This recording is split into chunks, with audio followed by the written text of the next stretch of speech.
Doc Morgan, nagulat talaga ako sa'yo. Paano mo natunto ng bahay ko? Engkanto ka ba? Diretsyong tanong ni Nemia. Engkanto? Ibig mong sabihin, isa akong mythical creatures. Nakakatawa ka naman. Ang gwapo ko para maging mythical creatures lang. Gwapo rin naman si Haring Himerich, akala mo. Bulong niya. Ano yon? Wala, Dok. Sabi ko pasok kayo. Kasi maraming masasamang tao dito sa labas. Baka madali tayo. Paanya at niluwagan na ang pintuan upang maayos itong makapasok. Paano mo nga kasi natuntun itong bahay ko? Nakakagulat ka naman. Tanong niya ulit. Pasensya na. Nakalimutan ko kasi hingin ang numero mo kanina. Kaya inalam ko na lang sa information ang address mo. Naku, nakakahiya naman. Ginawa mo talaga yun. Oy, natutuwa kasi ako sa inyong mag-ina. Kaya gusto ko kayong mas makilala pa. Uwi ka nito. Nang nasa sala na sila ay pinaupo niya ito at saktong papalapit ang kanyang nag-iisang anak. Mama, tawag nito. Mama, siya ang kabanggaan mong doktor kanina, hindi ba? Tanong pa nito. Oo anak. Oh, ang galing. Sabi ko na nga bang may gusto sa iyo si Doc. Di ba po? Tanong nito. Tila nahihiyang sumagot ang doktor dahil sa diretsang tanong ng bata. Anak, wag namang ganyan. Saway ni Nemil. Pasensya na mama, nababasa ko nga ang utak niya, di ba? Nagulat ang doktor sa narinig mula sa bibig ng bata. Nawewerdohan ito kanina pa dahil ang daming medalyon na nakakabit sa dibdib nito. Anong klaseng bata ba ito? Ang galing niya. Ang talas ng isipan. Manghang tanong ng doktor sa sarili. Magaling po talaga ako, Dok. Biglang wika pa ng bata. Kaya mas lalong nagulat ang doktor. Sorry po, Dok. Nito at nakangiting iniwanan sila. Patungo ito sa kwarto nilang mag-ina. Pasensya na sa anak ko, Dok. Hinging dispensa na Nemia sa doktor. Ayos lang. Nakakahanga yung anak mo. Gustong gusto ko siya. Salamat, Dok. Pero parang hindi siya ordinaryong bata. Napakahenyo naman niya masyado. Takang wika ng doktor. Tahimik lang siya at hindi makasagot. Hindi niya pwedeng sabihin dito na anak ng engkanto ang bata. Walang ibang nakakaalam ng katauhan nito bukod sa kanila na mga magulang niya. Matagal silang nag-uusap ng doktor at pawang tungkol sa mga bagay-bagay lamang ang kanilang pinag-uusapan. Hindi rin lumapit ang kanyang mga magulang dahil nahihiya sa kanyang bisita. Ngunit sinadya nitong tanungin ang tungkol sa mga magulang dahil gusto nitong makausap ang ama at ina niya. Nanay, sige na. Mabait naman ang tao. Gusto lang niyang makipag-usap sa inyo. Hiling niya. Sumama na lamang ang dalawa sa kanya kahit napilitan. Pasensya na po tita, tito. Nais ko lang kayong makilala. Gusto ko lang din magpaalam sa inyo bilang mga magulang niya. Gusto ko siyang regular na dalawin dito sa inyo. Diretsyong paalam ng doktor. Depende sa inyo. Malalaki at nasa tamang edad na kayo. Tsaka ipapaalala ko lang din sa iyo na may anak itong nag-iisang anak namin. Wika ni Aling Lita. Ayos lang po. Walang problema sa akin. Hindi naman issue iyon sa buhay. Diretsyong sagot ng doktor. Masaya ang mag-asawa sa panimulang pagkakilala nilang dalawa. At para makapag-usap sila ng matagal, ay maayos ang mga itong nagpaalam dahil kailangan na ring magpahinga ni Mang Diego. Dumaan ang maraming araw. Regular na bumibisita si Doc Morgan sa kanilang bahay. Lagi itong may pasalubong kay Erich.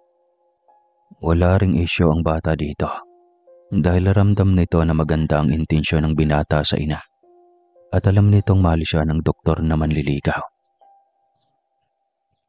Mama, sagutin mo na kaya si Doc Morgan para may ikalawang papa na ako. Tsaka alam kong mabait siya, Mama. Suhestyo ni Erich isang umaga habang nag-aalmusal silang dalawa. Ang dami mong alam, Erich. Mag-focus ka sa pag-aaral mo. Huwag mong isipin si Doc Morgan. Jesus, matalino ako, Mama. Abansi ako sa lahat ng aralin. Alam mo yan. Nakakabagot na nga mag-aral eh. Bakit kasi kailangan ko pang gawin yun? Siyempre, kailangan mong pagdaanan ang normal na gawain ng mga bata. Tsaka, kailangang huwag maging mayabang. Gaano ka man kaabansi sa iba. Naku mama, hindi ko ginawa ang bagay na iyan. Alam ko naman. Alam ko na napakatalino mong bata. Kaya nga proud na proud ako na ako ang nagiging mama mo ano. Ngumiti lamang ito at balik tanong na naman ulit. Bakit kasi iniiba mo ang usapan, Mama? Ang tungkol sa iyo ang pinag-usapan natin. Kailan ka pang magtatangkang magkaroon ng nobyo? Kapag tuyot na yung matres mo? Kawawa naman ako. Wala nang pag-asang magkaroon ng kapatid. Anong wala? 6 na taon ka pa nga lang. Magpipitong taon ka pa lang. Malaki ang pag-asa na magkaroon ka ng kapatid. Kaya nga, sagutin mo na si Doc para magkaroon na ako ng kapatid. Hindi naman ganun kadaling magdesisyon, anak. Paano kung lolokohin lang pala ako ng taong iyon? Mama, seryoso sa'yo si Doc Morgan. Ako na mismo ang magsasabi. Hindi sa haba ng pagkakilala at samahan ang basihan ang pagloko ng isang tao. Kung manloloko ay manloloko talaga. Kahit pa 1 dekada na kayong magnobya bago kayo ikakasal. Pero si Doc, alam kong hindi siya ang tipo ng taong manloloko. Uy ka nito. May tiwala si Nemia sa kanyang anak. Kay bata pa nito ngunit subok na niya ang lahat ng mga prediksyon nito. Kaya sinunod na rin niya ang hiling nito na sagutin na ang doktor. Alam din naman niya sa kanyang sarili na mahal niya ito. Ramdam din niya ang pagiging sincero ng doktor sa pag-ibig nito sa kanya. Talaga, Nemia, sinasagot mo na ako. Salamat naman, mahal ko. Pangako, hindi ka magsisisi na ako ang pinili mong maging karelasyon mo. Gagawin ko ang lahat, mapasaya lang kita, mahal ko. Litanya ng doktor. Matapos siyang sabihin dito na pumapayag na siyang maging karelasyon ito. Base na rin sa hiling ng anak. Wala naman akong hihilingin sa iyo. Ayos na sa akin yung minahal mo ako ng tunay. Masayang sagot niya. Kung hihilingin ko ba sa iyo ng maaga na gusto kong ikasal na agad tayo sa mga susunod na buwan? Payag ka rin ba? Diretsong tanong ng doktor. Sobrang bilis ng lahat, pero alam ko naman na seryoso ka sa mga desisyon mo. Kaya pumapayag na ako. Napayakap ng mahigpit sa kanya ang doktor. Matapos walang pag-alinlangan siyang pumayag. Agad nilang kinausap ang mga magulang nila at ang batang si Erich. Ngunit sa hindi inaasang pagkakataon, may hahadlang at magiging pabigat sa kanilang planong pagpapakasal. Morgan naman, ang gwapo mo. Ang profesional mong tao sa isang single mom. Isang walang pinag-aralan. Ay nako. Iyon lang ang mabibingwit mo. Inis na tanong ng ina ni Doc Morgan. Matapos nitong makilala si Nemia. Nasa restaurant sila kumakain at nasa gilid sila ng banyo. Dalinila nito ang doktor palayo para makausap ng sarilinan. Mama, mahal ko si Nemia. Wala akong pakialam kung single mom siya at walang pinag-aralan. Mas desente pa siyang tignan kaysa sa mga may mataas na edukasyon. Pagtatanggol ni Morgan sa nobya. Ano? Kahibangan, Morgan. Umuwi na tayo. Walang silbi ang hapunan ito. Akala ko naman, desente ang makakaharap natin ngayon. Disente sila mama. Ikaw lang ang hindi, kaya umayos ka. Huwag mo na akong ganyanin dahil sa pamilyang iyan, Morgan. Wala kang utang na loob. Matapos kitang bigyan ng mataas na edukasyon. Sumbat nito. Tinitigan na lamang ito ng binata. Tahimik na bumalik sa mesa. Sinalubong agad na Erich ang mga mata nito at agad na nabasa nito ang problema. Ang bad naman ng mama mo, Papa. Bakit ayaw niya kaming tanggapin ni Mama? Good girl naman kami ah. Nagulat si Nemia sa sinabi ng bata. Maging ang kanyang mga magulang ay ganon din ang reaksyon. Anong klaseng bata iyan, Morgan? Iyan ang magiging anak-anakan mo. Bastos na bata. Wika ng ama ni Morgan na masama ang titig kay Erich. Saktong dumating rin ang ina ni Morgan at pinapatayo na nito ang asawa dahil uuwi na. Mama, sambit ni Morgan. Sinabi ko na, Morgan, hindi ang mga katulad nilang na mababang uri at walang pinag-aralan ang magiging pamilya mo. Hindi ako papayag. Wika pa nito. Tumayo na rin ang ama ni Morgan at lumapit sa asawa nitong nagtataray. Sobrang taas ng tingin niyo sa inyong sarili. Hindi niyo man lang kinilala ng mabuti ang mama kung gaano siya kabuti. Litanya ng bata. Kita mo, Morgan, bastos na bata. Sa ganyang edad pa lang marunong nang magsalita ng hindi maganda sa mga matatanda. Totoo ang sinasabi ng aking anak. Hindi mapigilang sabat ni Nemia. Kaya naman pala nagmana ang kabastusan sa ina. Wika nito. Tama na, Mama. Kayo ang nang basto sa kanila. Kaya humingi ka ng pasyensya sa kanila. Utos ni Morgan. Ko na ina mo, isang profesional at head nurse ng respetadong ospital. Magsusore sa mababang uri ng inang bastos kung sumagot sa akin? Kahibangan, Morgan. Hindi na nakapagpigil si Erich. Ginamit niya ang nakatagong kapangyarihan. Gamit ang utak ay binuksan niya ang kulungan ng mga nakarehas na mga alagang ahas at bayawak sa entrance ng restaurant na iyon. Ang nagiging attraction sana sa mga tao. Ngunit sa pagkakataong iyan ay isang bangungot ng restaurant dahil sa pagsabog ng galit sa puso ng batang engkantada. Mabilis ang mga itong gumapang papalapit sa ina ni Morgan. Diretsong pumulupot ang ahas at tinuklaw ito. Ganon din ang bayawak na walang alinlangan na kinagat ang paa ng ginang. Erich, mahinang saway ni Nemia sa anak. Nang mapagtanto na kagagawan ito ng bata. Tila natauhan din si Erich kaya inutusan itong tumakas na ang mga ligaw na hayop. Takbuhan palabas ang mga taong naroon malapit sa pinangyarihan. Mabilis namang binuhat ni Morgan ang ina at nagpaalam sa kanila na dalhin ang ina sa ospital. Naiwang tahimik at tulala si Nemia. Tila napaisip siyang mali ang ginawa niyang pakikipagrelasyon kay Morgan. Dahil tuloy sa hindi niya naisip na posibleng humantong sa ganoon, ay nagkasala pa ang kanyang anak. Paano niya ipapaliwanag kay Morgan lahat ng nangyari? Anak, huwag mo nang alalahanin pa ang lahat. Wika ni Mang Diego. Mama, sorry po. Umiiyak na wika ng bata. Huwag ka nang umiyak, Erich. Halina kayo, umuwi na tayo. Yaya niya sa mga ito. Tahimik lang siya sa biyahe at hinayaan lamang siya ng mga magulang. Si Erich ay natatakot din kausapin siya. Pagkarating sa bahay ay tsaka lang siya kinausap ng ina. Anak, huwag mo nang isipin ang nangyari kanina. Wala kang kasalanan. Wika ni Aling Lita.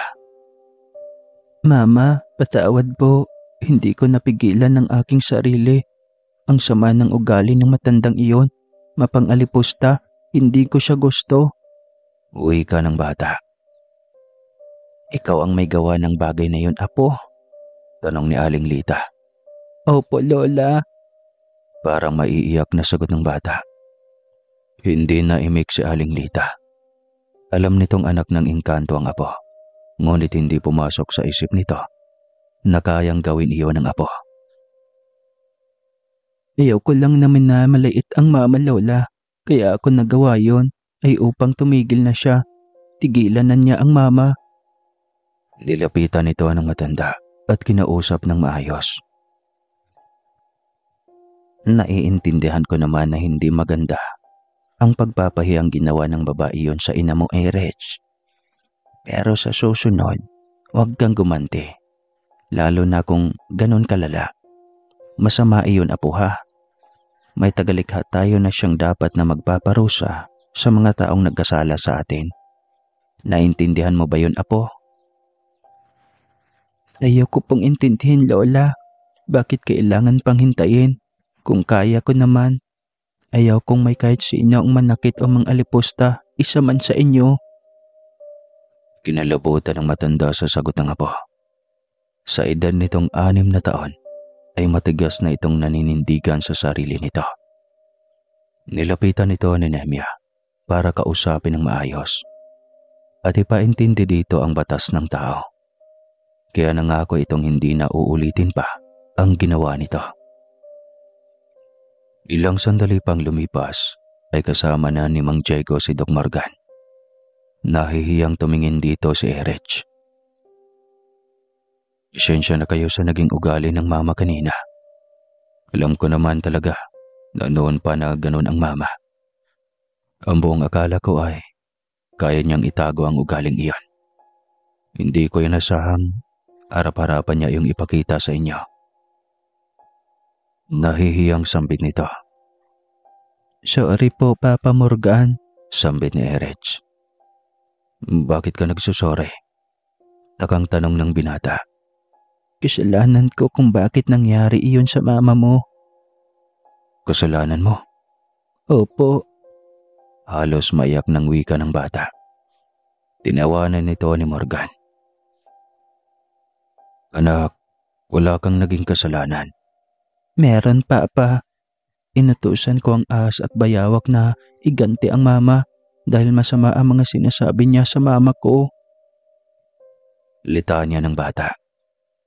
Mas lalong kumunot ang noo ng binata sa sinabi ng bata. Nagkatinginan sila Mang Diego at Aling Lita. At maging si Nehemia ay hindi alam kung paano muling magsalita.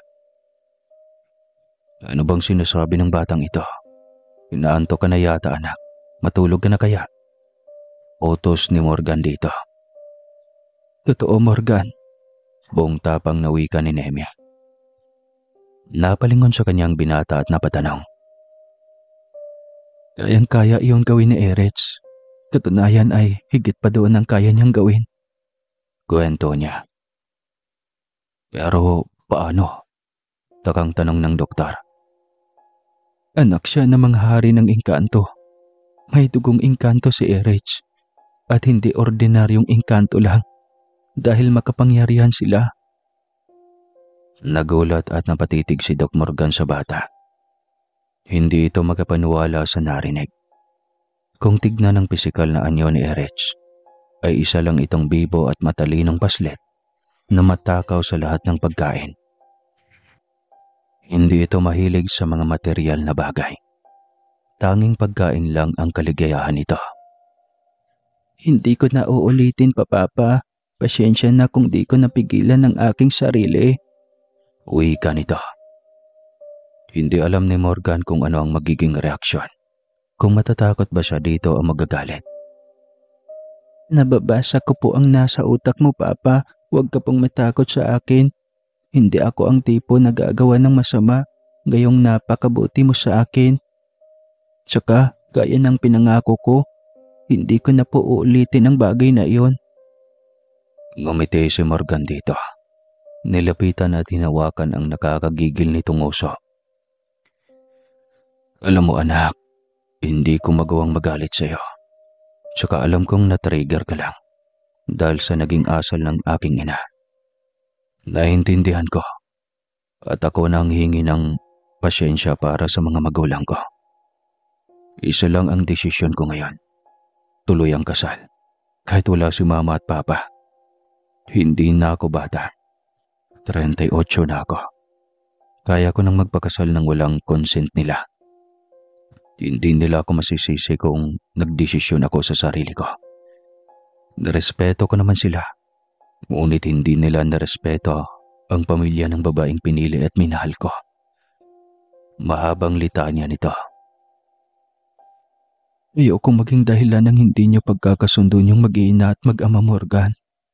Kung ayaw nila sa akin, mas mabuti pang maghiwalay na lang tayo. Nemya, sila lang ang may ayaw sa'yo. Inaamin ko naman iyon.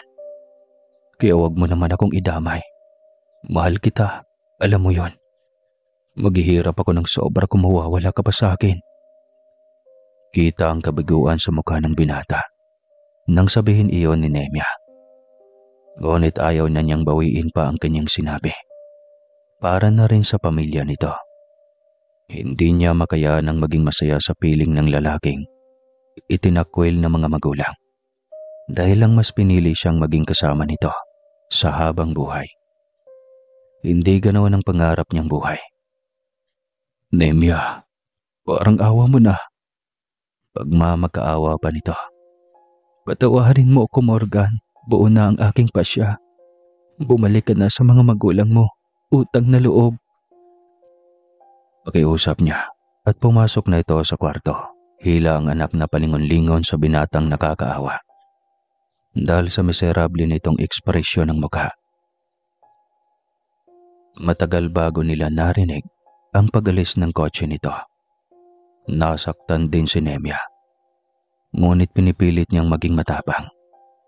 Hindi sila mga teenager lang na magiging mapusok pagdating sa pag-ibig. Maraming dapat isa lang alang. Kawawa naman si Papa, Mama. Bakit ganoon ka sa kanya?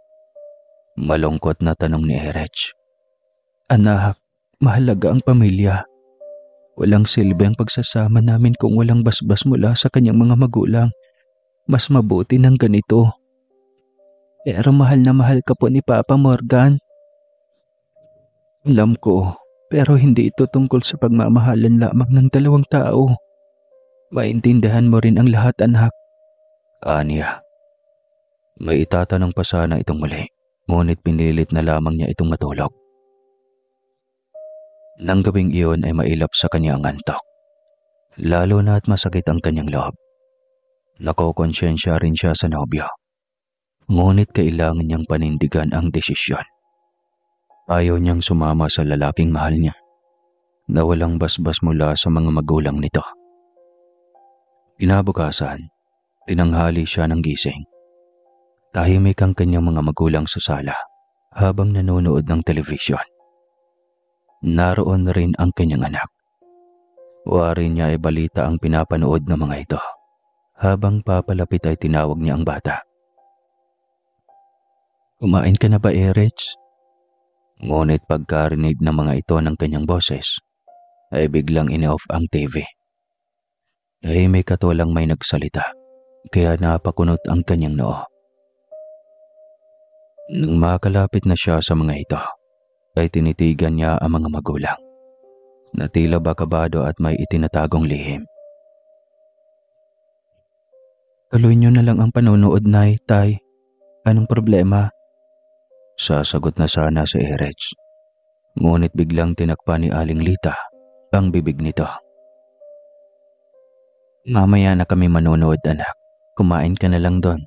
Tapos na tong anak mong matakaw kumain. Sininyasan pa nito si Erech na huwag magsalita at inutusang umupo na sa couch. Ramdam ni Nemya na may iba, kaya nagmatsyag siya. Nakita niya sa mga mata ng mga magulang ang tensyon. Hindi niya ang mga ito tinigilan hanggat hindi niya makukuha ang kinababahala ng mga ito. Nay, alam kong may tinatago kayo sa akin. Sabihin niyo na, malalaman ko rin naman iyan. Yan ang sabi ko sa kanila, Mama, sabat ni Erech. Anak, wag na wag kang makisali sa usapan ng pangmatanda. Naintindihan mo ba yun? Mali ang kanyang ugali, anak. Opo, Mama. Sorry po. Sagot nito. Muli niyang tinignan ang mukha ng nababahala niyang ina.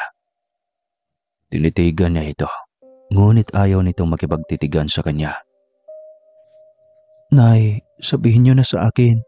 Tay, ano bang problema? Nagkatinginan muna ang mga ito na tila ba'y nag-uusap at pinagkaisahan muna ang desisyon. Nang maging okay sa isa't isa, ay muling binuksan ni Aling Lita ang telebisyon. At napako ang kanyang atensyon doon. Naka-live ang balita. Kaya alam niyang bagong-bago ang pangyayaring iyan. Anong meron dyan, Nay? Kunot noong tanong niya. Ngunit napahakbang siya palapit sa screen ng TV nang makitang pamilyar ang kotse at ang damit ng taong nasa loob ng kotseng na aksidente. Morgan, sambit niya. Nay, si Morgan? Sambit niya muli habang nanginginig ang mga kamay. Hindi niya alam kung ano ang gagawin. Hindi niya maintindihan kung ano ang magiging reaksyon. Mayroong tatalon siya sa sobrang pagkataranta. Mayroon ding uupo siya sa harap ng TV. Ma, kalma lang po. Nag-aalalang wika ni Erich. Kasalanan ko, di ba? Kung hindi ko siya hiniwalayan, tiyak maayos siya ngayon. Sinadya ba niyang magpakamatay? Mga tanong niya. Nak, ipanalangin na lang natin na ligtas siya. Ang sabi kasi, lasing na lasing yan.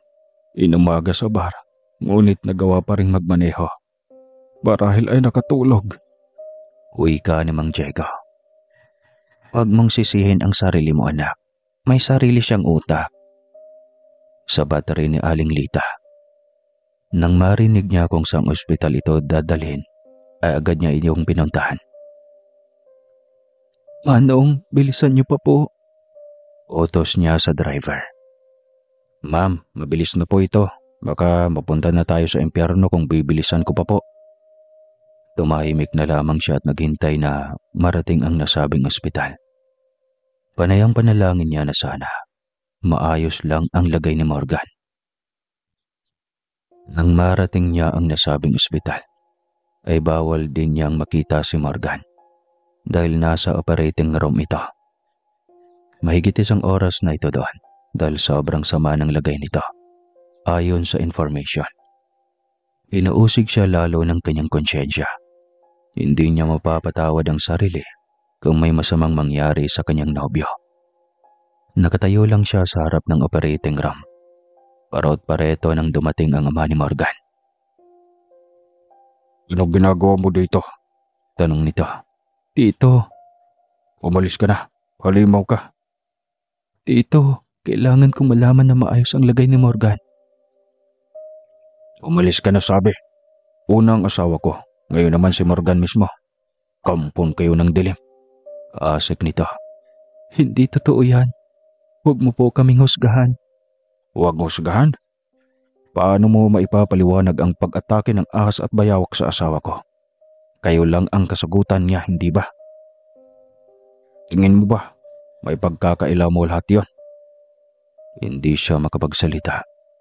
Naalala niyang kagagawa ng anak niya ang nangyari sa asawa nito. Pero, natahimik ka kasi halimaw ang pamilya mo. Halimaw kayo, umalis ka. Nang dahil sa inyo, nasa ICU ngayon ang asawa at anak ko. Pati ba ako gusto niyo ring patayin? Hindi siya umimik. Hindi siya makapagdepensa sa sarili. Wala siyang magawa kundi umalis. Pinagtabuyan na siya ng ama ni Morgan. At wala siyang laban dahil hindi naman siya asawa. Nakipaghiwalay pa siya dito. Oras na malaman ng mga magulang nito na iyon ang dahilan kung bakit nangyari iyon kay Morgan, ay tiyak masusumpain pa siya lalo. Habang pauwi ay para siyang nakalutang at wala sa sarili. Hindi na niya namalayang nasa bahay na siya. Anak, anong nangyari? Tanong ng kanyang ina. Hindi na niya napigilan ang kanyang emosyon. Napaiyak na siya sa harapan ng ina. Bakit, Nay? Bakit ang malas-malas ko pagdating sa pag-ibig? Aniya habang yakap ang ina. Nung malas ang pinagsasabi mo, hindi ka naman naging malas, hindi ba? Ang swerte mo, may isang Eric sa buhay mo. Napatingin siya sa anak na noon ay malungkot na nakatingin din sa kanya. Tila nakaramdam siya ng konsyensya sa bata. Hindi naman kasi ito naging bunga ng pag-ibig. Sinamantala noon ni Haring Himerich ang kanyang kahinaan. Ngunit gayon pa man, wala siyang pagsisisi na nabuntis siya nito. Dahil nasa sinampupunan pa lang niya si Erich. Dala nito ay swerte na sa kanilang buhay. Mama, huwag kang mag-alala. Gagawa ako ng paraan upang mailigtas si Papa Morgan. Walang may masamang mangyayari sa kanya. Pangako yan, Mama. Biglang nabuhayan ang kanyang loob dahil sa sinabi ng anak. Kapag ito ang nagsalita, walang pag-alinlangan at paniwala siya agad dito. Kaya sobrang pasalamat niya sa anak. Buti na lang biniyayaan ako ng anak na kagaya mo, Erich. Anya. Basta mama, mangako ka. Kapag humingi ng pagkakataon si Papa Morgan, hindi mo siya bibiguin. Mahal mo naman talaga siya eh. Tsaka pagdating ng araw, matatanggap din ng mga magulang niya na ikaw ang minahal ng anak nila. Litanya ng bata. Walang pag-alinlangan siyang sumagot. Sige anak, pangako yan. Anya. Palagay ang kanyang loob kahit hindi niya makikita ang nobyo. Alam niyang sa mga oras na iyon ay maayos na ang lagay nito. Makalipas nga ang 3 linggo, ay nagulat na lang siya nang ipatawag siya ng mga magulang ni Morgan. Kabado man ay lakas loob niyang hinarap ang mga ito. Alam namin na hindi maganda ang ipinakita naming asal sa iyo. Patawarin mo kami. Sana lang ay maayos pa natin ang gusot sa pagitan natin. Uwi ka ng ina ng binata. Ako rin iha. Humihingi rin ako ng dispensa. Oo naman po tita, tito. Salamat po at tanggap niyo na po ako. Dati na naming gawain ang pagkontrol sa desisyon ng aming anak. Kaya sana sa lalong madaling panahon ay maikasal na kayo. Uwi ka ng ina ni Morgan. Pagalingin niyo po muna ako mama. Ang hirap namang ikasal ng naka-wheelchair. Reklamo ni Morgan. Tawanan silang lahat sa naging reaksyon ng binata. Mabilis na lumipas sa mga araw at taon. Parang kailan lang ang lahat. Ngayon dalaga na si Erich. Ang dami nitong napagdaan ng pagsubok sa mundo ng mga tao at sa mundo ng mga engkanto. Mas lalo itong naging matapang at matalino dahil sa mga napagdaan ng pagsubok sa buhay. At sa araw na iyon, ipinagdiriwang ang 18 kaarawan ng dalaga. Magdidibo ito sa mansyon kasama ang Papa Morgan at ang totoong ama nito na si Haring Himerich. Sobrang tuwa ng dalaga dahil sa unang pagkakataon ay magkasama ang kanyang 2 ama sa pinakamahalagang araw sa buhay niya. Anak, sakali bang hilingin ng iyong ama na doon ka na sa kanya dahil ikaw ang hihirangin na bagong reyna? Handa ka ba? Tanong ni Nemia sa anak. Noong inayusan nito ang dalaga sa loob ng dressing room ng kwarto nito. Hindi ko pa masasagot mama. Hindi pa yata ako handa. Bukod sa masyado pa akong bata ay hindi ko pa nakikita ang sarili na namuno. Tsaka tao pa rin naman ako, di ba ma? Parang may iba sa tono na yan ha. Umiibig na ba ang anak ko? Nahiya siyang sumagot sa tanong na iyon ng kanyang ina. Tinawanan lamang siya nito nang mapagtanto na totoo ang hinala nito. Hindi masama ang magmahal anak. Mas piliin mo yung matino at alam mong hindi ka lolokohin. Uwi ka pa nito. Mabait siya ma. Lagi niya akong pinagtatanggol sa mga bully. Salamat naman at natutunan mo ng kontrolin iyang kapangyarihan mo anak. Kahit anong gagawin nilang masama sa'yo, huwag na huwag kang papatol. Pwera na lang kung ilalagay nila sa bingit ng kamatayan ang buhay mo. Siyempre, ibang usapan na yon. Lagi kong inaalala yan, ma. Anya. O siya, sige na. Ipapatawag na lang kita kung kailangan mo nang bumaba. Uwi ka ng kanyang ina. Nagpaalam na itong bumaba na. Nilapitan ng ginang ang asawa at ang ama ng anak ng engkantada na noon ay seryosong nag-uusap sa isa't isa. Mukhang seryoso iyang pinag-usapan niyo ah. Pukaw niya sa mga ito. Naku mahal, alam mo ba ang kinukuha akong ninong ni Haring Jimerez?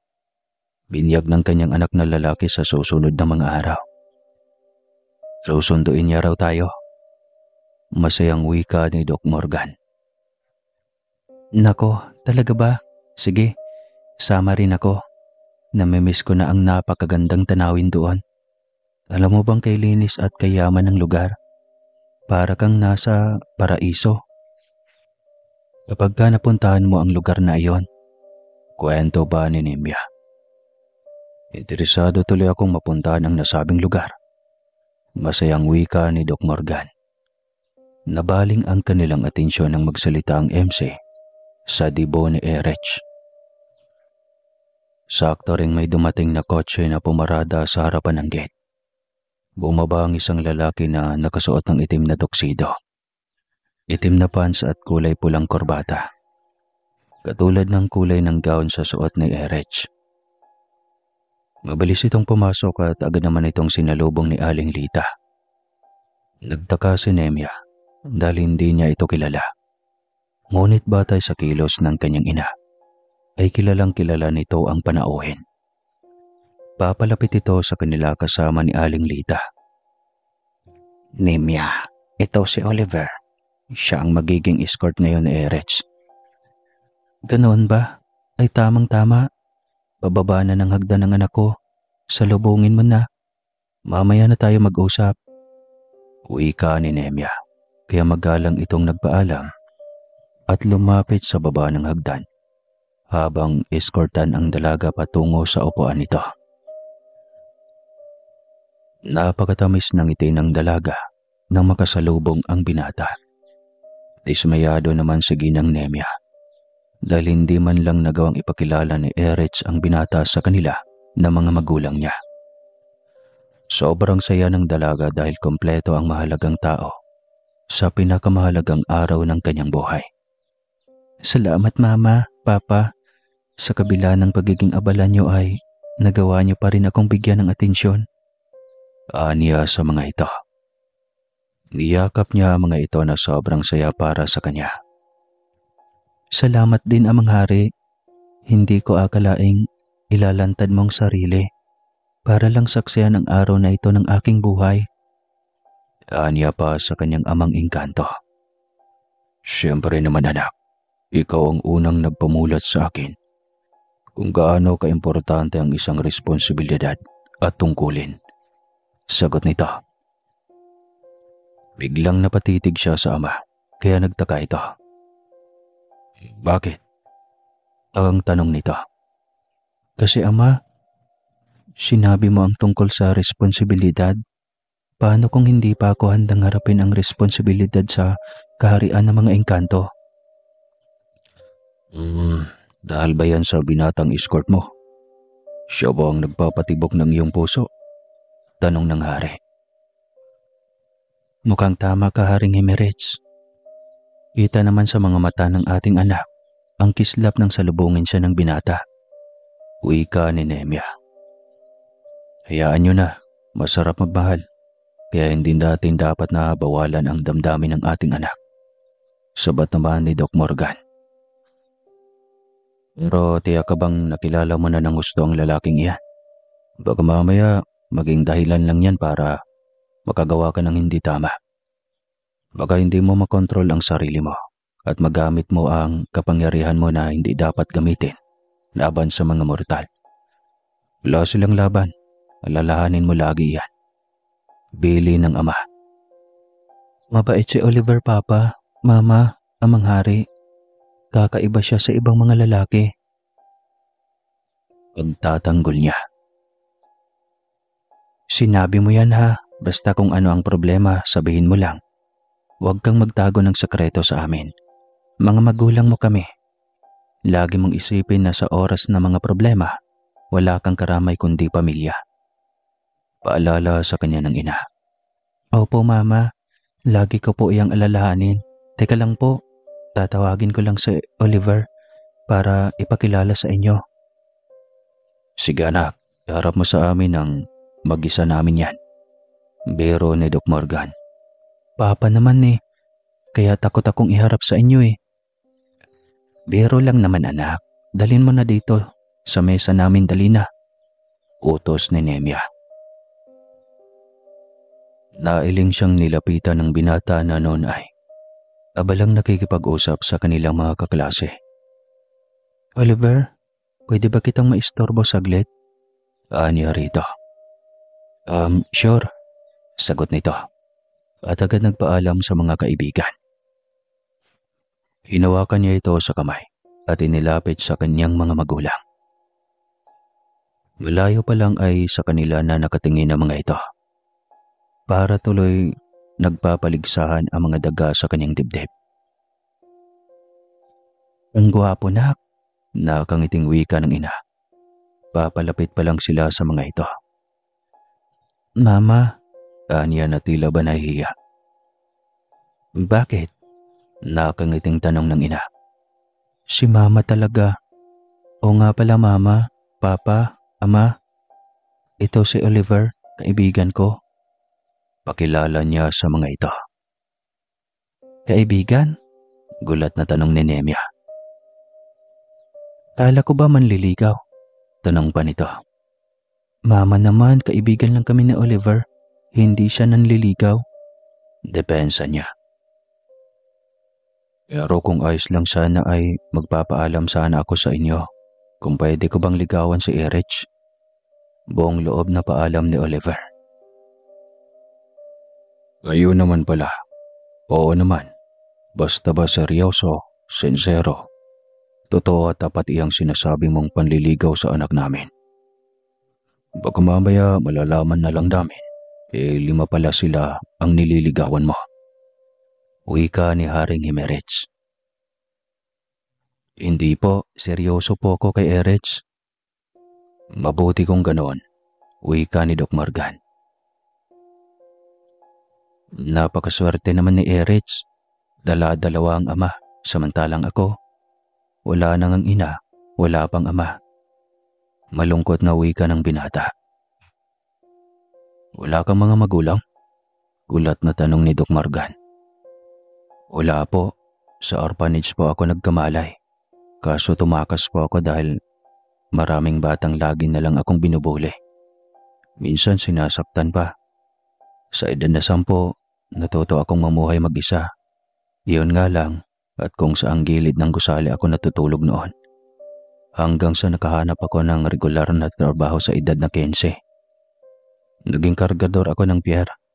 Nakahanap ako ng maupahan. Hindi ko ay nakalang iyon ang simula ng tuloy-tuloy na pagbabago ng aking buhay. Edad 16 ako nang makitang may hold up na matanda. Hindi ko akalaing bilyonarya palang matandang iyon. Nasaksak ako noon dahil sinubukan kong harangin ang hold-upper. Tagumpay na nakatakas ang matanda at nakatawag agad ng pulis. Ngunit sa kasamang palad, nasaksak ako noon. Akala ko nga katapusan ko na. Pero ginawa ng matanda lahat para lang mabuhay ako. Gumastos ng malaki sa pribadong ospital. Hanggang sa tuluyan na akong gumaling. Ayun, ginawa akong bayani ng pamilya.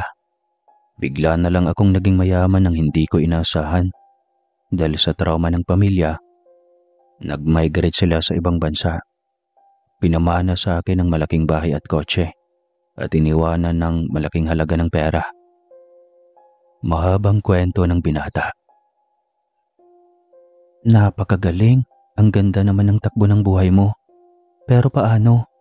Hanggang ngayon ba, hindi mo man lang mahanap ang mga magulang mo? Tanong ni Nemya. Hindi pa. pero bala kong hanapin at alamin kung bakit ako iniwan sa isang orphanage. Uwi ka pa nito.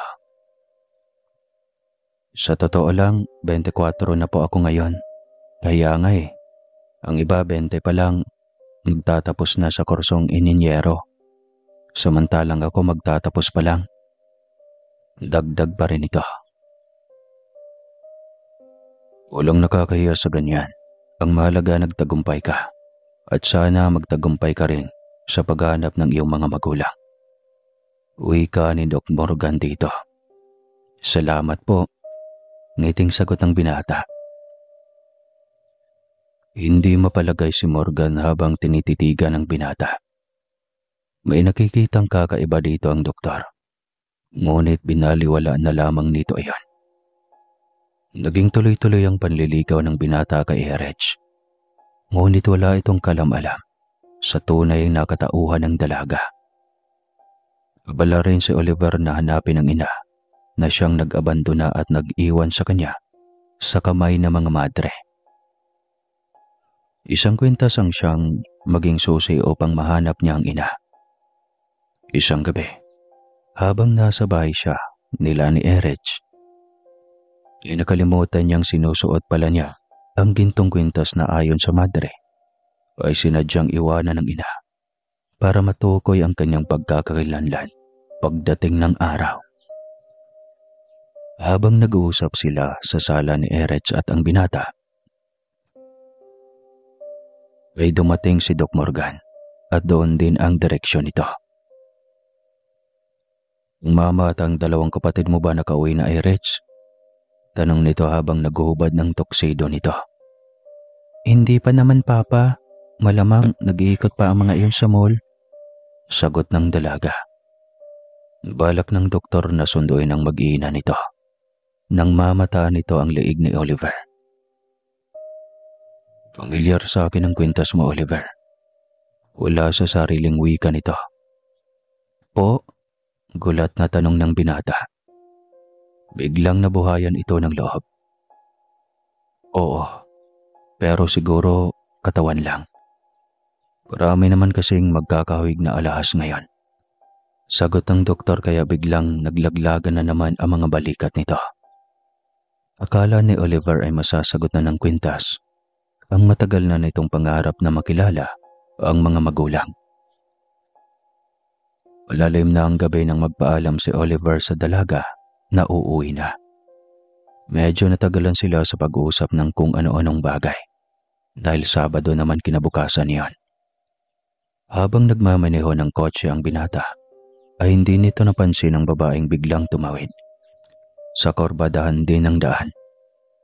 Mabuti na lang at hindi masyadong mabilis ang takbo ng kanyang kotse, kaya mabilis siyang nakapareno. Iyon nga lang, ay nahagip pa rin ng kotse ang kawawang babae. Hindi na siya naghintay pa ng rescue o ano. Agad niyang binuhat ang ale at isinakay sa kanyang kotse para isugod sa ospital.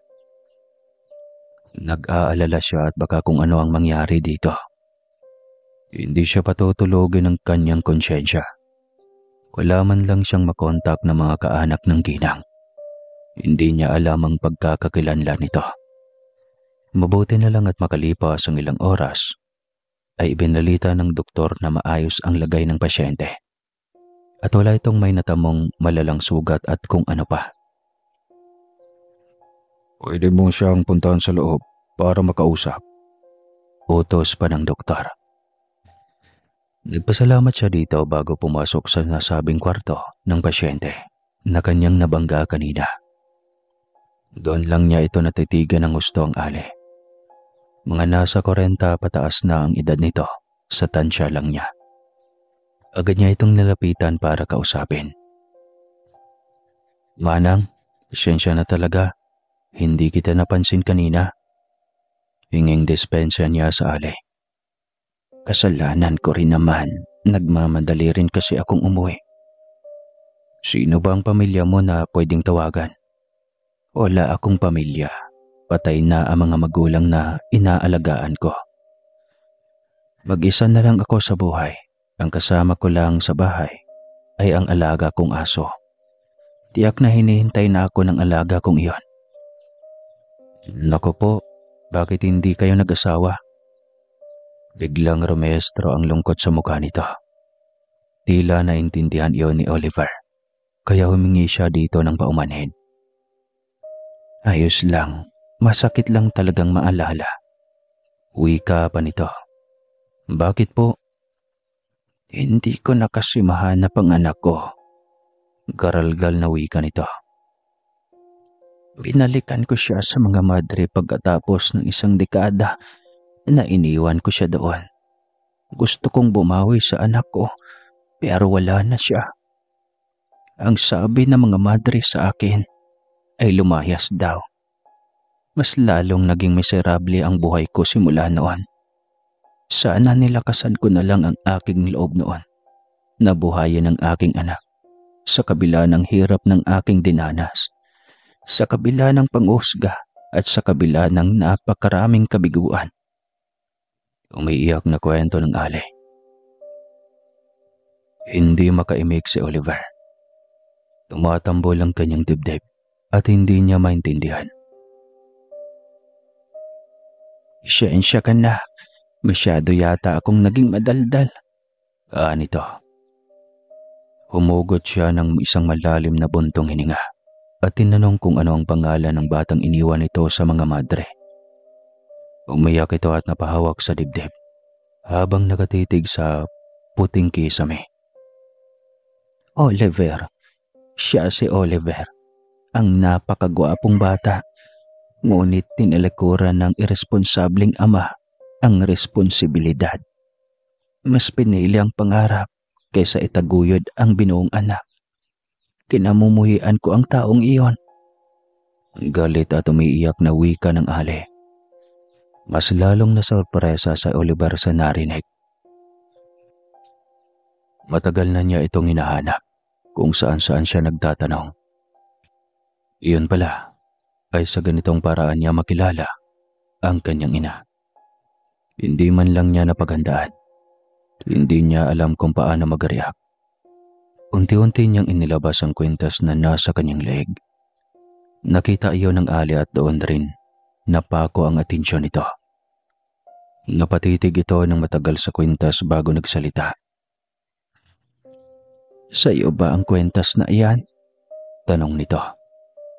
Tumango lamang siya habang hindi magpigil ang kanina pa mga luha na gustong kumawala sa kanyang mga mata. Oliver, anak, ikaw na ba talaga yan? Ako si Carmila. Ako ang iyong ina. Hagulgol nitong tanong. Hindi na siya makatiis kaya nilapitan niya ito para yakapin. Kinento niya ang naging buhay niya sa loob ng orphanage at kung anong nangyari sa buhay nito pagkatapos tumakas sa kamay ng mga madre. Hindi ako kawawa, inay, kasi nilagay ako ng Diyos sa magandang buhay. Hindi rin ako nagagalit kung bakit mo ko inabandona. Siguro hindi magiging ganito ang buhay ko kung hindi mo ako nilagay sa orphan. Paliwanag niya dito. Pero galit ako sa ama mo. Galit na galit ako sa kanya at hindi ko siya mapapatawad. Nakaya niyang talikuran tayo at mas pinili ang mga magulang niya dahil lamang sa pera. Kung hindi pala niya kayang panindigan ang pakikipagrelasyon sa akin, sana pala hindi niya naisip na buuin ka sa sinapupunan ko at basta nalang iwanan na parang walang nangyari. Litanya nito. Ayos lang, Nay. Kagaya ng sinabi ko, hindi ako nasa ganitong sitwasyon ngayon. Kung hindi dahil sa pag-abandonan niyo sa akin. Kapag handa ka ng magpatawad, hahanapin natin ang aking ama. Masaya at kalmadong wika niya sa ina. Hindi makapaniwala si Aling Carmila na may nabuo sa kanyang sinapupunan na ganon kabuting puso na anak. Wala man lang itong kaunting galit sa kanila na mga irresponsableng magulang. Dinala ni Oliver ang ina sa kanyang malaking bahay matapos itong mailabas sa ospital. Sobrang nasorpresa ito nang makita kung anong uri ng bahay ang tinutukoy ng anak.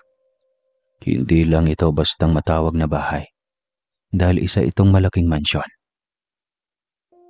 Parang wala naman akong karapatan na pumasok sa bahay na iyan, anak. Alanganing wika ng Ale.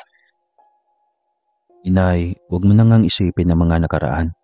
Isipin natin ang lahat ng mga nangyayaring iyon sa buhay natin ay isang pagsubok lang. Hindi ko alam kung ano ang ginawa kong mabuti. Gayong lahat naman ng ginawa ko ay pagkakasala. Pero bakit ako binigyan ng pagkakataon na mamuhay sa ganyang karangyang bahay? Nay, kung ano ang buhay na tinatamasa ako, iyon din ang bibigay ko sa iyo. Kay tagal kitang hinanap, Nay. Sa ganitong paraan lang pala kita makilala. Oo nga, anak. Nakakatawa pero salamat sa may likha. Dahil binigyan niya ako muli ng pagkakataon na maging ina sa iyo. At dahil natagpuan na kita, Nay, magpapakain ako sa mga mahirap. Pasalamat dahil natagpuan na kita. Naku anak, wag na. Nakakahiyang ina ako. Matapos ba naman kitang iabandona? Nay, sabi ko naman sa iyo, di ba? May rason kung bakit nangyari iyon sa ating buhay. At ngayon na muli tayong pinagtagpo, gusto kong ipagdiwang ang pasasalamat na ito sa ating buhay, Nay. Sa huli ay napapayag din ni Oliver ang ina. Samantalang, isang malaking pagtitipon ang gaganapin sa kaharian ni Hemerich. Binyag ng bunso nitong anak, kaya imbitado lahat sila ng pamilya ni Nemia. Kasama ang asawang kinuha pa ng hari para maging ninong ng anak. Habang binabagtas ng magarang kotse ng hari ang kahabaan ng kalsada, ay nagtataka naman ang doktor.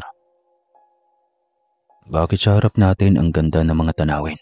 Maraming naglalaki ang gusali at kay liwanag ng mga ilaw. Ang daming mga kakaibang nilalang. Ngunit kapag nilingon iyon ay isang masukal na kagubatan ang aking nakikita. Wala man lang kalsada ang ating dinadaanan. Unahan ni Doc Morgan. Siniko ito ni Nemia para sawayin at patahimikin. Nakaintindi naman ito kaya tumahimik. Hindi ko talaga akalaing may ganito sa totoong buhay. Kihilig ko manood noon ng mga pantasyang pelikula. Akala ko hanggang pelikula lang ang lahat. Totoo pala talaga sila. Mahinang wika ni Morgan sa asawa. Totoo talaga kami at maswerte na kayong napabilang sa mga taong nagkaroon ng pagkakataon na makita kami at makausap. At higit sa lahat, maging kaibigan. Wika ng hari. Hindi akalain ni Morgan na aabot iyon sa tenga ng hari. Ngunit napagtanto nitong maraming kakayahan si Haring Hemerich dahil isa itong elemento. Bukas lahat ng mga pandaman nito sa katawan. Mas lalong napahanga ang doktor nang marating nila ang napakalaki at napakaliwanag na kaharian ng hari. Libo-libong tila ba ay libong watts na gamit ng ilaw. At triple ang liwanag nito sa liwanag ng ilaw sa totoong mundo. Napakaganda naman ng lugar na ito. Ang daming ilaw at ang liwanag. Walang araw dito, palaging madilim. At ang mga liwanag na iyan ang nagsisilbing ilaw. Kwento ni Nemia sa asawa. Mas lalong namangha si Morgan nang makapasok sa loob ng kaharian. Mas lalong nagniningning ang mga mata ng doktor nang makita ang mga ginto at mamahaling bato sa loob ng napakalawak na bulwagan sa entrada pa lang ng palasyo. Nananaginip lang ba ako? Tanong ni Doc Morgan sa sarili. Totoo lahat ng nakikita mo, Papa. Ito ang kaharian ng mga elemento at pinamumunuan ito ng aking ama. Sabat ni Erich. Pagdating ng araw, ikaw ang magiging tagapamahala ng kahariang ito, Erich. Anak, nasa iyo ang katangian at kapangyarihan ng isang magaling na leader ng mga engkanto. Wika ni Haring Hemerich. Biglang naging malungkot ang mukha ni Erich, kaya nahulaan ito ni Amang Hari. Hindi naman kita pipilitin kung hindi ka pa handa, anak. Malakas pa naman ako. Kaya ko pang pamunuan ito. Basta, huwag mong kalimutan na may mahalagang papel ka sa mundong ito. Naging malungkot ang ekspresyon ng mukha ni Erets. Dati ay committed naman siya sa responsibilidad na iyon.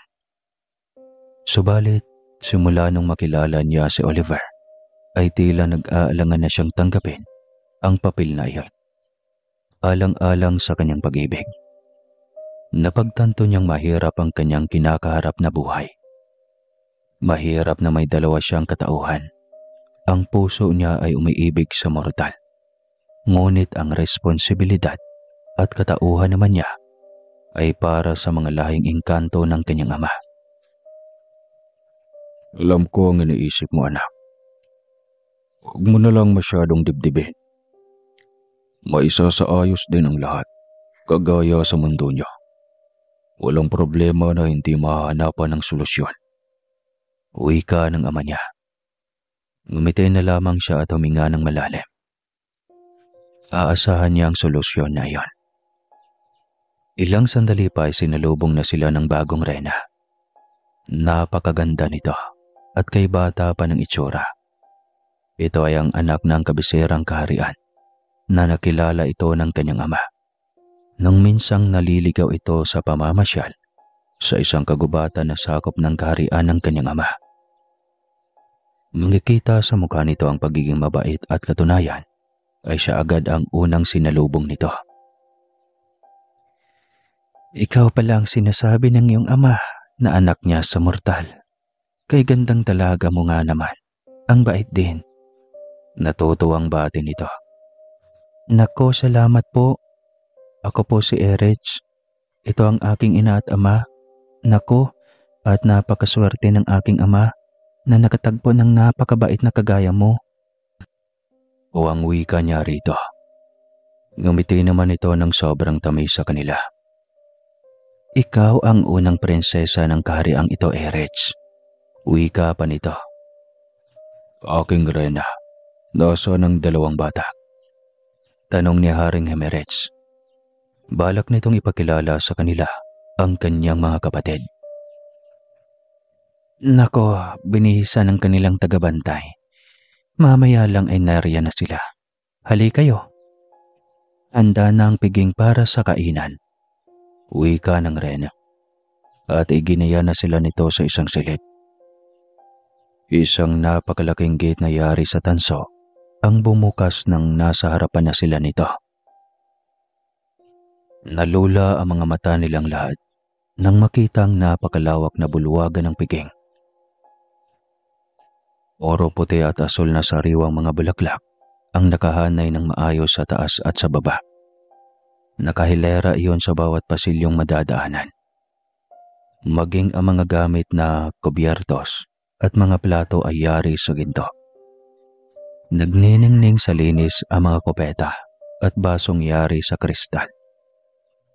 Iyon na yata ang pinaka-royalty na binyagang nadaluhan ni Doc Morgan sa buong buhay niya. Maraming pagtitipo na pangmayaman na itong nadaluhan. Ngunit ang binyag na iyon ng anak ng hari ng mga engkanto ang siyang kakaiba at hindi niya makakalimutan. Walang pari na magbabasbas sa sanggol na anak ng hari. Ngunit ang hari mismo ang gagawa ng bagay na iyon. At walang ibang mga ninong at ninang ang naroon, maliban lamang sa kanya. Siya ang kaisa-isang ninong ng sanggol na prinsipe, kaya nagtaka rin siya sa pagkakataong iyon. Matapos ang maikling seremonya, ay umpisa na agad ang kainan. Espesyal na mesa ang sa kanila dahil walang nasaling itim na pagkain doon. Nare-respeto ng hari ang kanilang katauhan at hindi nito magawang manlinlang dahil sa mabuting relasyon na mayroon sila. Maraming aktibidad at kasiyahan ang nagaganap. Silang buong pamilya ang pinaka-espesyal na panauhin.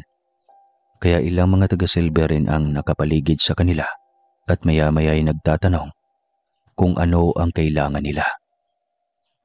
Doon nasaksihan ni Doc Morgan ang anyo ng iba't ibang elemento. May tikbalang, kapre, nono, at iba pang nilalang na nasa ilalim ng pamumuno ni Haring Himerich. Meron ding Marites, di joke lang. Hindi ba sila nananakit? Nakakatakot silang tignan. Wika ni Doc Morgan nang magsisimula na ang sayawan at nasa gitna na ng bulwagan ang iba't ibang uri ng elemento. Nakaupo lamang silang buong pamilya kung saan ang kanilang mesa. Kahit si Nemya ay noon lang nakahalubilo ang mga iyon, kaya natatakot din ito. Ma, mababait ang mga iyan. Sa ating mundo marami sa kanila ang doon naninirahan dahil gusto rin nila ang ating lugar. Hindi naman sila abusado. Marami nga akong kaibigan doon. Marespeto sila at magalang. Kung may makagawa man sa kanila ng hindi maganda sa tao, tiyak na gumaganti lang sila. Wika ni Erich. Kaso anak, nakakatakot ang mukha nila. Bulong ni Nemya. Hindi mo pa kasi nakasanayan, Mama. Pero pag nakasalamuha mo na sila, tiyak masasanay ka na rin at hindi na matatakot pa. Nako, wag na lang anak. Ayos na ako maging normal na buhay ang kakaharapin ko sa ating mundo. Wika ni Nemya. Napangiti rin si Doc Morgan nang sabihin iyon ni Nemya. Masaya ang mga elementong ito na nag-iindakan sa saliw ng musikang tila mga sinaunang tono. Samantalang, nagpaalam na silang bumalik sa mundo dahil nag-aalala na rin sina Nemya at Doc Morgan na baka hanapin sila ng dalawang anak na naiwan kay Aling Lita at Mang Diego. Mabilis lamang silang pauwi kumpara sa kanilang pagpunta. Tila panaginip lamang ang lahat at hindi pa rin makapaniwala si Doc Morgan na narating niya ang ganong lugar. Mas nagulat pa siya nang mapagtanto na halos 2 araw silang naroon. Kung susumahin nito ang kanilang presensya doon, ay hindi nga aabot ng 4 na oras. Huwag ka nang malito pa, kasi iba ang mundo nila doon. Sobrang bilis ng oras. Paliwanag ni Nemya. Nagmamadali itong gumayak para mag-report sa ospital na pinagtatrabahuan ito. Mabuti na lang at nakahanap ito ng dahilan kung bakit ito hindi nakapag-report. Samantalang tuwang-tuwa na pinaabot ni Oliver ang imbitasyon sa buong pamilya ni Erich. Gusto nitong ipagdiwang ang kaarawan nito kasama ang ina. Talaga? Nahanap mo na ang iyong ina? Tuwang tanong ni Erich. Oo, nakakatuwa nga kung paano kami pinagtagpong muli ng Panginoon. Sobrang saya ko para sa iyo, Oliver. Di, hindi ka na mahihirapan na makita ang iyong ama. Hindi rin ako sigurado. Isa pa ay galit na galit si inay sa aking ama. Napakaswerte nga ng iyong ama at katulad mo ang nagiging anak niya. Ang iba kapag ganyan tiyak na itatakwil na ang mga magulang. Wika ni Erich. Ngunit malawak ang pangunawa ni Oliver, kaya laging positibo ang kanyang pananaw sa buhay. Nakuha niya ang ganong ugali sa mismong may-ari ng bahay na nagpamana sa kanya. Mabilis na dumating ang araw ng pagdiriwang ng pasasalamat sa bahay ni Oliver. Pinaayusan niya at ginawang sopistikada ang kanyang ina. Nag-hire pa siya ng makeup artist para dito. Ayan nanay, napakaganda mo na, kaya pala ang gwapo ko. Pero ni Oliver sa ina.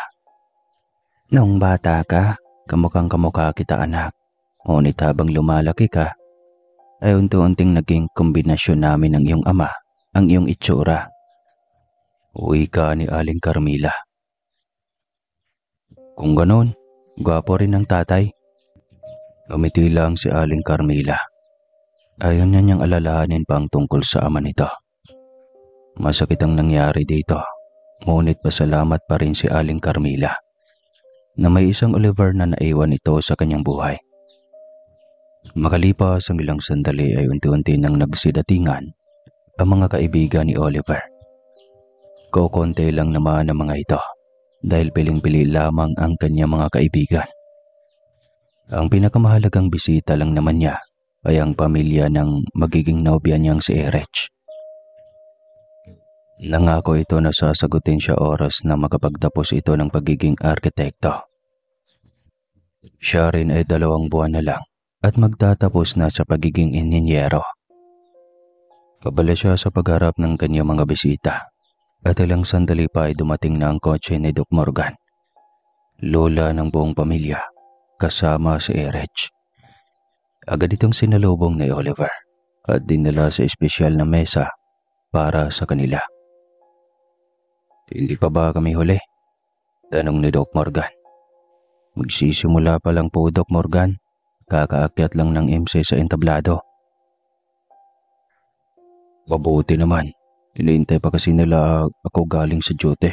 Medyo traffic din. Sabik na rin kami makilala ang ina mo, syempre. Nakakangiting wika ni Erich.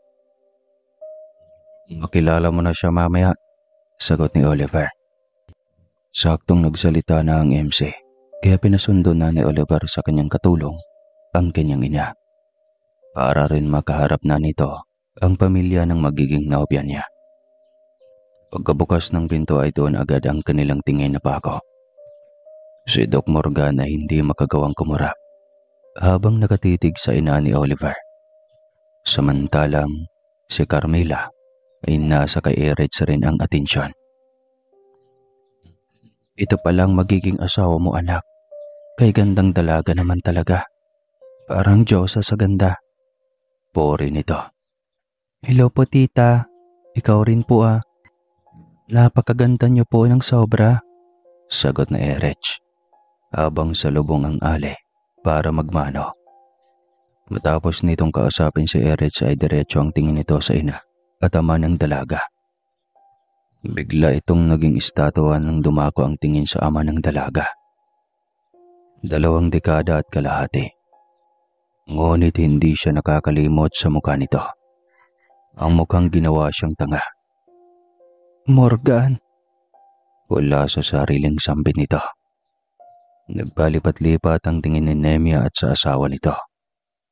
Kunot noong ngunit may pakaramdam na iba sa pagitan ng 3 persona sa harapan. Nay, bakit?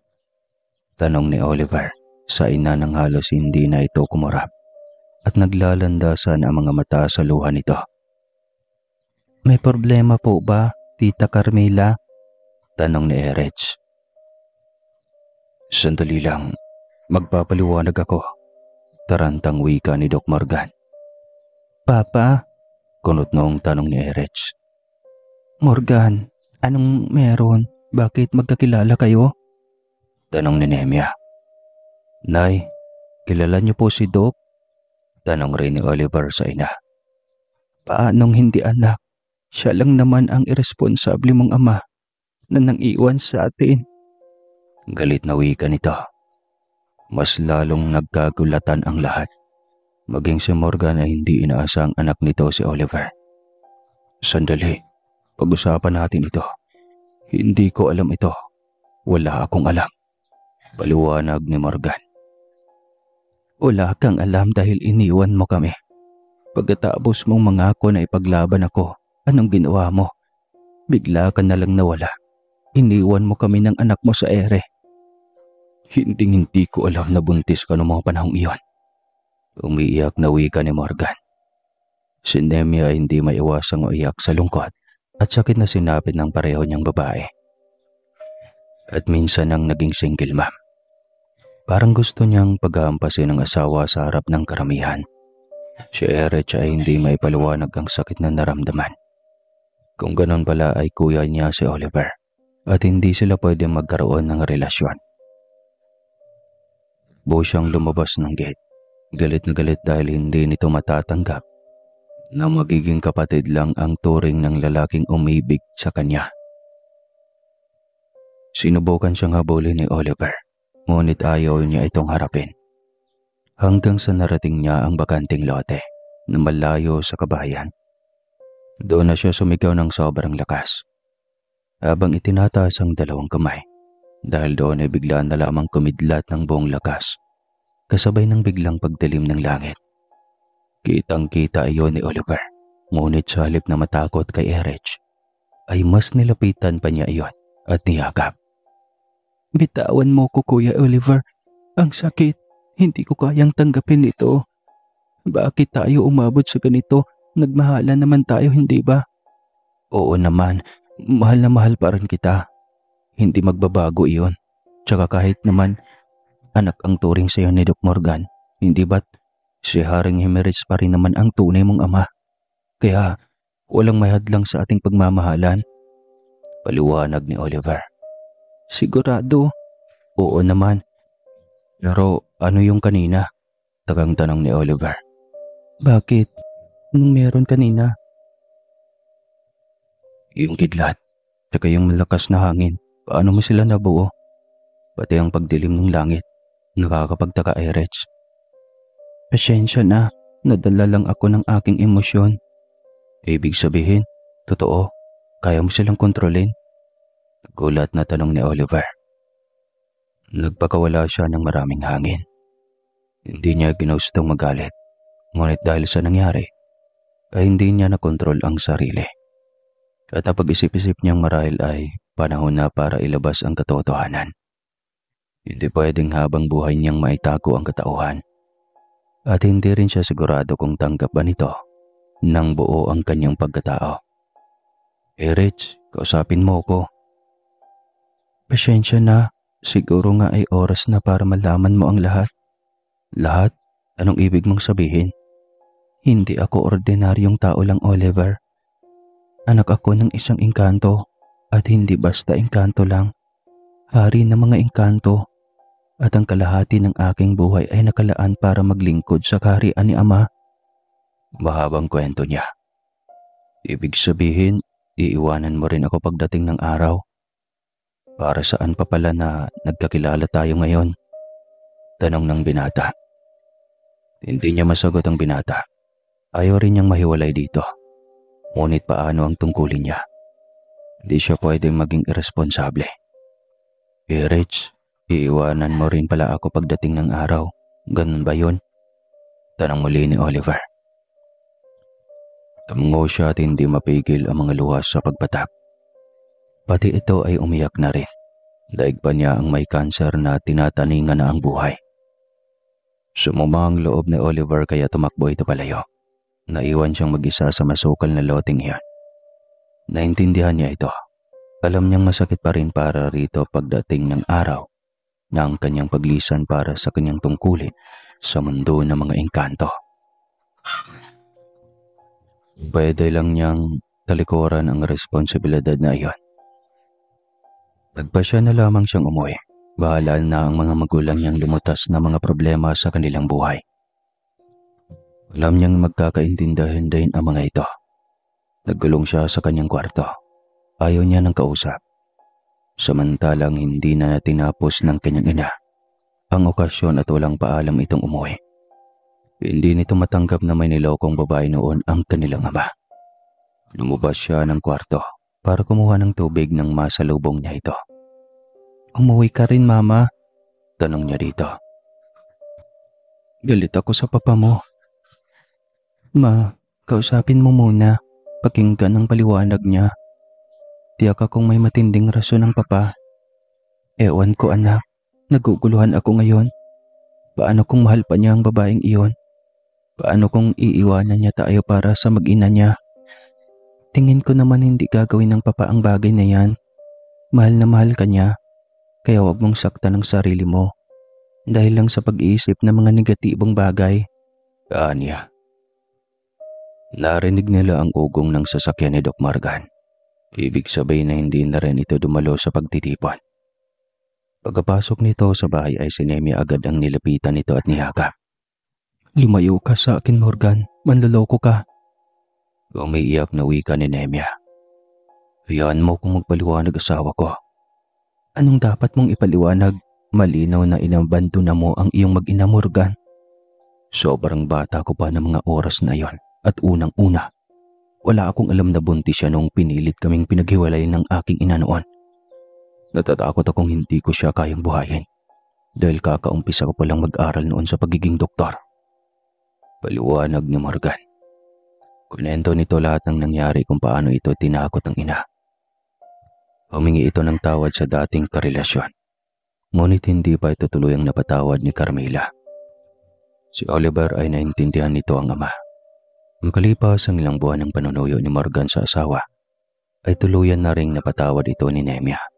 Samantalang si Oliver ay wala pa ring paramdam kay Erich. Nahalata iyon ni Nemia kaya tinanong nito ang anak. Sobrang abala yata ni Oliver sa kanyang graduation ngayon. Dati naman gabi-gabi may oras pang dalawin ka. Una ni Nemia. Siguro ma, tanging sagot niya.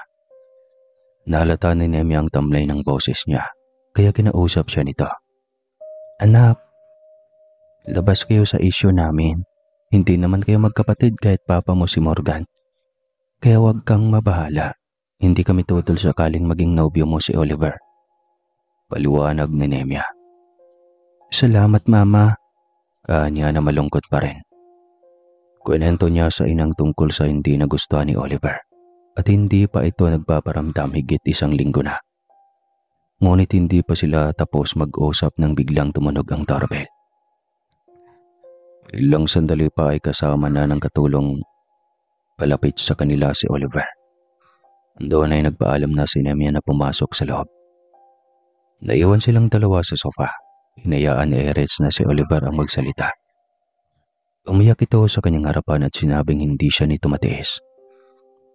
Patawarin mo ko, Oliver. Ganito ang buhay ko. Ganito ang kapalaran ko. Hindi ko na mababago pa ito. Umiiyak na paliwanag niyang muli dito. Alam ko, pero handa kitang samahan hanggang sa huling sandali mo dito sa ating mundo. Talaga? Oo, ilang araw akong hindi nakatulog. Pinag-isipan ko lahat ng ito. Hindi ko matanggap. Ngunit wala akong magawa kasi ikaw ang ginusto kong mahalin. Hindi ko rin gusto ang buhay kong ito. Ngunit wala rin akong magawa, Oliver. Ito ang guhit ng aking palad at 2 ang katauhan na meron ako. Yayakapin ko ano man ang katauhan na meron ka. Handa akong samahan ka sa buhay na kakaharapin mo, Erich. Nito. Iyakap niya ito at nagpasalamat sa pag-ibig na walang kondisyon na inilaan ito sa kanya. Hihintayin siya nitong magtapos ng kolehiyo at magiging opisyal na silang magnobyo. At sakaling yayain siya ni Oliver na magpakasal ay hindi na siya tatanggi pa. Nais siyang sulitin ng mga araw na kasama pa niya ito. Dahil ang buhay niya sa mundo ng mga mortal ay limitado. Katulad din ng mga tunay na mortal. Sabi nga, ang buhay ay panandalian at pansamantala. Tulad ng ambon o buga ng usok na mabilis na lumilitaw at pagkatapos ay naglalaho na nagpapatingkad sa kaiklian ng ating panahon sa lupa. Kaya ako naghahangad kayo ng kasunod, matagal-tagal pa, kasi matagal pa mapunta sa kabilang mundo. Ang bida natin, ang isang anak ng hari ng mga engkanto. Wakas. Maraming salamat sa hindi nagsasawang makinig at mag-comment sa mga kwento natin. Mabuhay kayo.